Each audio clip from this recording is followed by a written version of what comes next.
नमस्कार दोस्तों, मैं किंजल चौधरी स्वागत करता हूं आप सभी का पाथफाइंडर पर। दोस्तों, आप मुझसे मेरे टेलीग्राम चैनल पर जुड़ सकते हैं, जहां पर लेक्चर के उपरांत आपको पीडीएफ अपडेट्स मिल जाएंगे और साथ ही साथ नीचे दी गई मेरी अनअकैडमी प्रोफाइल है, जहां पर आप मुझसे जुड़े तो मेरे द्वारा बनाई गई जितनी भी फ्री स्पेशल क्लासेस हैं उनकी नोटिफिकेशन आपको वक्त के साथ मिलती रहेंगी। तो दोस्तों, आज से 20 साल पहले 2001 में एक बार तमिलनाडु में एक केंद्रीय मंत्री को अरेस्ट किया गया था। तो ये किस गवर्नमेंट ने किया था, आप मुझे कमेंट में जरूर बता सकते हैं, और किनको अरेस्ट किया गया था वो बता सकते हैं। तो आज उसके ठीक करीबन 20 साल बाद कुछ वैसा ही होता हुआ दिख रहा है। वापस से एक केंद्रीय मंत्री को एक स्टेट पुलिस ने अरेस्ट कर लिया है। तो क्या तरीके हैं, क्या प्रोविजंस हैं जिसके द्वारा किसी केंद्रीय मंत्री को अरेस्ट किया जा सकता है, आइए आज इस पर चर्चा करते हैं। तो दोस्तों, सबसे पहले न्यूज में क्या है, तो न्यूज में है तो 3 एफआईआर रजिस्टर हो चुके हैं यूनियन मिनिस्टर और राज्यसभा मेंबर भी है नारायण राणे जी, इनके खिलाफ। कारण क्या था, इन्होंने रायगढ़ में कोई स्पीच दी थी। क्या स्पीच दी थी, तो 15 अगस्त में जो महाराष्ट्र के मुख्यमंत्री हैं उनसे भूल हो गई, वो भूल गए कि भारत की आज़ादी के 74 साल हुए हैं, 75 साल हुए हैं, जितने भी हुए हैं वो भूल गए। तो इसी पे उन्होंने कुछ बयान दे दिया। गुस्सा आ गया इनको भी कि मुख्यमंत्री कैसे भूल सकते हैं, तो इन्होंने भी कुछ बयान दे दिया ऐसा, जिसके वजह से उन्हें इनके खिलाफ एफआईआर फाइल हो गए और फिर पुलिस आई और यूनियन मिनिस्टर को अरेस्ट भी कर ली। तो 20 साल बाद किसी यूनियन मिनिस्टर को इसके साथ अरेस्ट किया गया है। तो यहां पर दोस्तों काफी सवाल उठ रहे हैं। खैर, अब तो इनको बेल भी मिल चुकी है, अब ये सुरक्षित वापस आ चुके हैं, पर यहां पर काफी नए सवाल उत्पन्न हो चुके हैं। तो यहां पर क्या प्रोसीजर है, कैबिनेट मिनिस्टर को अरेस्ट करने के लिए क्या रूल्स कहते हैं, आइए इनके बारे में जानते हैं। तो देखिए, सबसे पहले तो अगर पार्लियामेंट सेशन में नहीं है, जैसे मॉनसून सत्र चल रहा था अब खत्म हो गया, तो अगर पार्लियामेंट सेशन में नहीं है तो उस केस में कैबिनेट मिनिस्टर को अरेस्ट किया जा सकता है। कब?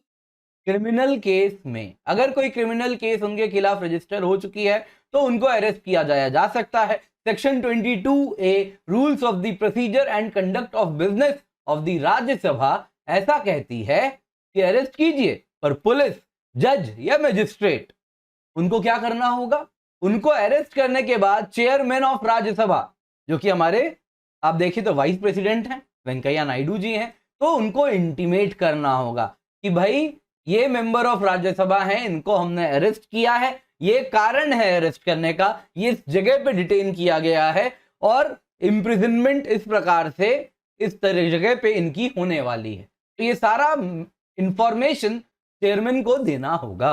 और चेयरमैन क्या करेंगे चेयरमैन इस इंफॉर्मेशन से, तो वो अगर हाउस सिटिंग है इस वक्त चल रही है तो वो इन्फॉर्म करेंगे बाकी मेंबर्स को कि हमारे ये राज्यसभा के मेंबर, इनको इस क्रिमिनल केस में इस वजह से अरेस्ट कर लिया गया है, इस जगह पर फलाना जगह से अरेस्ट कर लिया गया है। अगर हाउस सेशन में नहीं है अगर हाउस सेशन में नहीं है, काउंसिल नहीं चल रही है, तो इस केस में वो बुलेटिन में पब्लिश करवा देंगे ताकि बाकी राज्यसभा के मेंबर्स को पता चल जाए कि हमारे राज्यसभा के ये मेंबर को यहां पर इस प्रकार से अरेस्ट किया गया है इस ग्राउंड पर। तो राज्यसभा मेंबर के क्या प्रिविलेजेस हैं, राज्यसभा के मेंबर अरेस्ट हो सकते हैं, मतलब बिल्कुल हो सकते हैं। तो अगर आप देखें पार्लियामेंट के जो प्रिविलेजेस हैं सिविल केसेस में बड़ा स्ट्रांग है। क्रिमिनल केस में तो इतना ही है कि आप कारण बताएं और चेयरमैन क्या करेंगे उसके बेसिस पर छापेंगे। अगर हाउस सेशन में नहीं है बुलेटिन में तो बस कारण बताना पड़ता है। लेकिन सिविल केसेस में अगर आप देखें तो मान लीजिए ये तारीख, मान लीजिए कुछ एक तारीख है किसी महीने की, ये तारीख है मान लीजिए 15 तारीख, तो मान लीजिए हाउस चलती है किसी महीने में 1 तारीख से 15 तारीख तक, मान लीजिए ये है एक विंटर सेशन, तो राज्यसभा 1 तारीख से 15 तारीख तक चलता है। तो इसमें 40 दिन पहले, तो सेशन के शुरू होने के यानी 1 तारीख से 40 दिन पहले तक, और 15 तारीख को खत्म हो रही है, खत्म होने के 40 दिन बाद तक, 40 दिन बाद तक, तो 40 days before the commencement, 40 days after the conclusion, section 135 of the code of civil procedure कहती है कि किसी भी राज्यसभा के मेंबर को आप अरेस्ट नहीं कर सकते फॉर सिविल केसेस। तो as per the main privileges of parliament in civil cases, freedom from arrest है 40 days before, 40 days after and during the session. किस केस में? सिविल केस में। लेकिन ये प्रिविलेज एक्सटेंड नहीं होती क्रिमिनल ऑफेंसेस में, यानी क्रिमिनल ऑफेंसेस में अरेस्ट कर सकते हैं सभापति, राज्यसभा के जो प्रेसिडेंट, राज्यसभा के जो चेयरपर्सन है उनसे परमिशन लेना पड़ता है। और वहीं अगर आप देखें तो डिटेन किया जा सकता है। तो प्रिवेंटिव डिटेंशन में भी आप नहीं कह सकते कि प्रिवेंटिव डिटेंशन नहीं होगा, क्योंकि हाउस अभी जस्ट सेशन में है या सेशन में था, 40 दिन नहीं हुए। तो ये दोनों प्रोविजन सिविल, ये प्रोविजन ऑफ जो प्रोटेक्शन है, जो ये जो प्रिविलेज है, ये सिविल केसेस में ही लागू है, criminal cases and preventive detention में नहीं लागू है। और जहां तक बात है अरेस्ट करने की, तो सिविल केसेस में प्रोटेक्शन दिया गया है, क्रिमिनल केसेस में तो अरेस्ट करने के बाद बताया जाएगा किनको? चेयरमैन को, कि हाँ हमने अरेस्ट कर लिया है, जैसा मैंने आपको यहां पर बताया।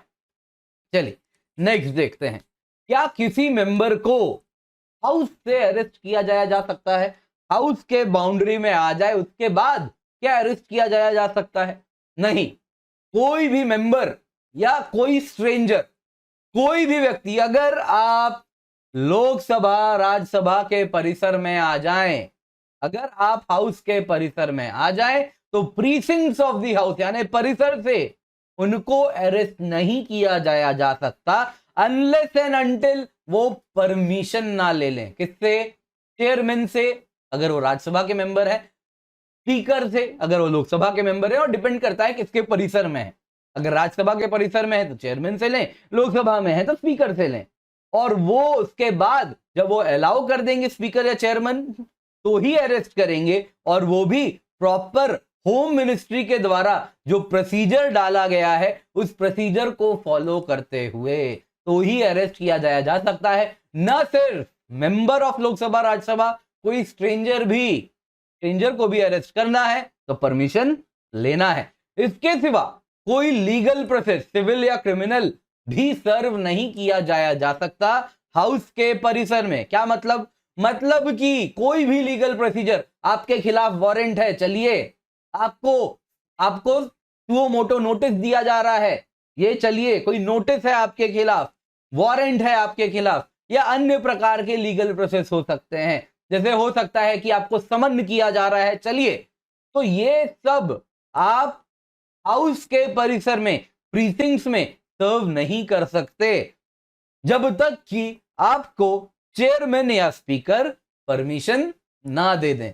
तो वेदर हाउस सेशन में है या नहीं है, कोई भी केस में आपको हाउस या चेयरमैन या स्पीकर से परमिशन लेनी होगी, तो ही आप उनको नोटिस सर्व कर पाएंगे, कोई भी लीगल प्रोसेस सर्व कर पाएंगे। तो दोस्तों ये सारे कुछ अगर आप देखें तो पार्लियामेंट्री प्रिविलेजेस हैं जो कि अरेस्ट के रिस्पेक्ट में है। तो इस केस में अगर हम देखें तो रायगढ़ की जो पुलिस थी वो तैयार बैठी थी कि अरेस्ट करके प्रॉपर हमारे जो राज्यसभा के चेयरमैन हैं उनको भेज दिया जाएगा कि क्या कारण है। एक फॉर्म था, वो फॉर्म भर के तैयार कर दिया था कि क्या कारण है अरेस्ट करने का, क्या ग्राउंड से अरेस्ट करने का, कहां पे अरेस्ट किया गया है। तो प्रॉपर फॉर्म भर के वो देने वाले थे, यानी वो तैयार बैठे थे एंड वो इसको फॉलो कर रहे थे। तो अरेस्ट कर सकते हैं, क्रिमिनल केस में जरूर कर सकते हैं, सिविल केसेस में काफी ज्यादा पुलिस के हाथ पांव थोड़े बंधे हुए रहते हैं।